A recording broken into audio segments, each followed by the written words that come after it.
आपकी दोस्त गम में रोने लगी, आप ही हंस रही हैं? हाँ हाँ पुकारना और भक्ति बताना इहो पटना भक्ति हो जाता है।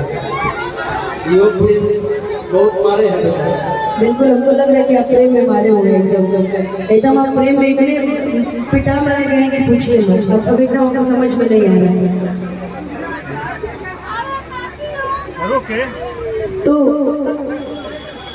ऐसी लड़कियों के लिए गाना बजता है कि जब कभी अकेले में मेरी यादें आएगी, कि जब कभी अकेले में मेरी यादें आएगी, आंसू की बारिश